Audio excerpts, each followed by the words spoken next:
चुनाव नतीजे से डरे नायडू और नीतीश छोड़ेंगे एनडीए। हरियाणा में बीजेपी की बड़ी जीत ने सहयोगियों को डराया।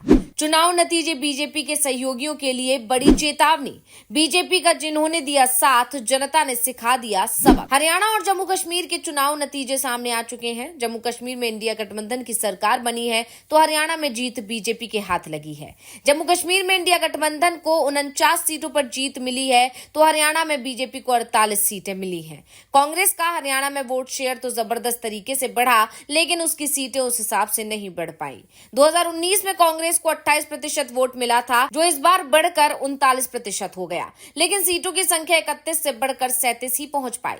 भले ही कांग्रेस सरकार नहीं बना पाई हो, बीजेपी ने लगातार तीसरी बार सरकार बनाने की तैयारी कर ली हो, यानी कि जीत की हैट्रिक लगा ली हो। नतीजे भले ही कांग्रेस के लिए चौंकाने वाले हों, लेकिन ये नतीजे बीजेपी का साथ देने वाले दलों के लिए भी चौंकाने वाले साबित हुए हैं। यानी बीजेपी जीत भले ही गई है, लेकिन आने वाले समय में उसके लिए मुश्किलें अब बढ़ना तय माना जा रहा है, क्योंकि दावा किया जा रहा है कि बीजेपी के दूसरे सहयोगी जो इस समय सत्ता सुख भोग रहे हैं, वो बेहद डरे हुए दिखाई दे रहे हैं।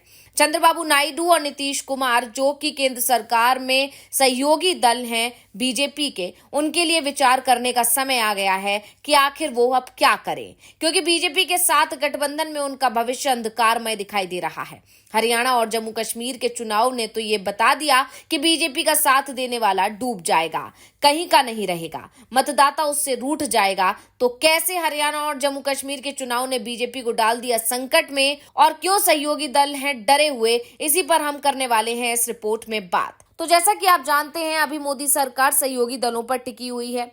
केंद्र में 2 बैसाखियों पर टिकी हुई सरकार चल रही है, जिसको लेकर विपक्ष कहता है कि कभी भी अगर ये बैसाखियों ने साथ छोड़ दिया तो सरकार गिर जाएगी। वैसे इस बार तो बीजेपी के लोग भी सरकार को मोदी सरकार नहीं बोलते हैं, बल्कि एनडीए की सरकार कहते हैं।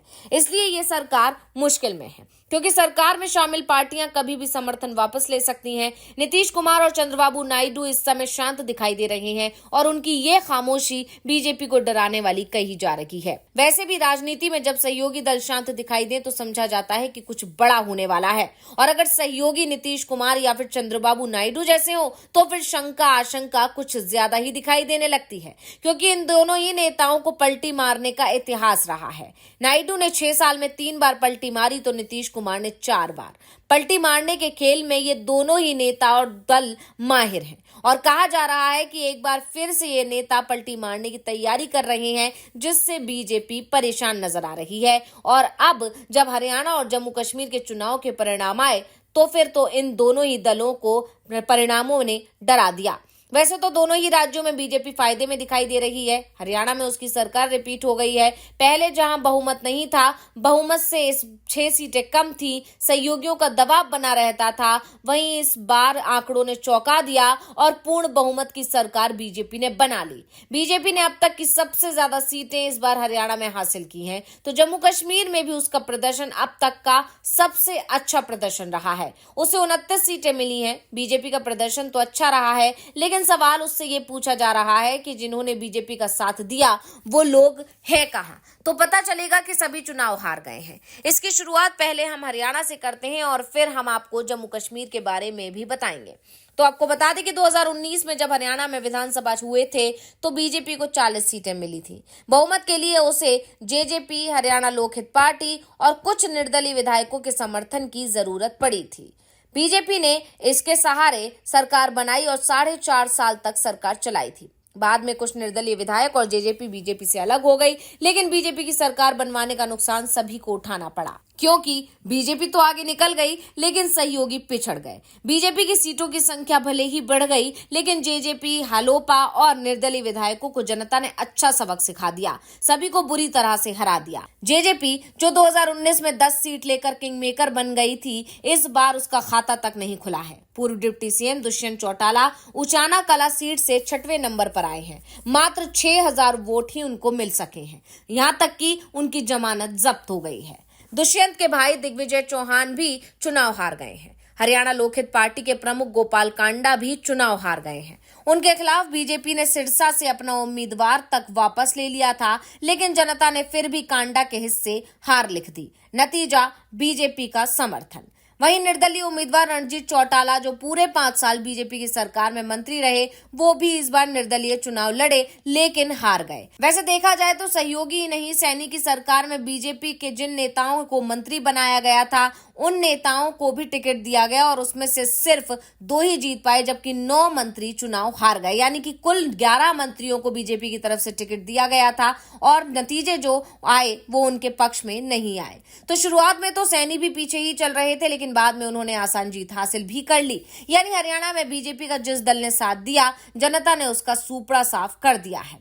इसी तरह से अब जम्मू कश्मीर पर भी नजर डाल लेते हैं। तो आपको एक बात बता दें कि हाल ही में देश में लोकसभा चुनाव हुआ था। चुनाव में नेशनल कॉन्फ्रेंस के नेता उमर अब्दुल्ला बारामूला सीट से चुनाव लड़े थे और उनके खिलाफ निर्दलीय उम्मीदवार इंजीनियर राशिद चुनाव मैदान में उतरे थे। राशिद उस समय जेल में बंद थे। जेल में रहकर उन्होंने चुनाव लड़ा और उमर अब्दुल्ला को बुरी तरह से हरा दिया।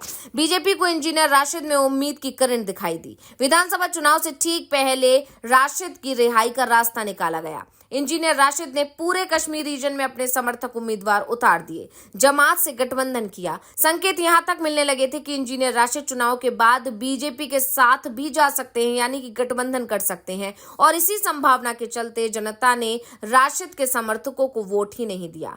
6 महीने पहले जिन सीटों पर राशिद ने जबरदस्त बढ़त हासिल की थी, वहां उनके उम्मीदवारों की जमानत जब्त हो गई। तो 2015 में बीजेपी के साथ सरकार बनाने वाली पीडीपी की 28 सीटों से कम होकर सिर्फ 3 सीटें रह गई।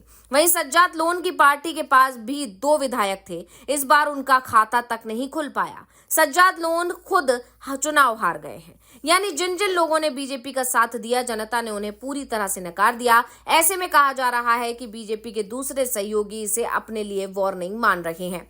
वहीं एनडीए के सहयोगी दल इस समय संकट में दिखाई देने लगे हैं। उन्हें समझ में नहीं आ रहा है कि जो परिणाम आए हैं उसे एनडीए के लिए शुभ संकेत माना जाए या फिर सहयोगी दलों की बड़ी मुसीबत का संकेत माना जाए।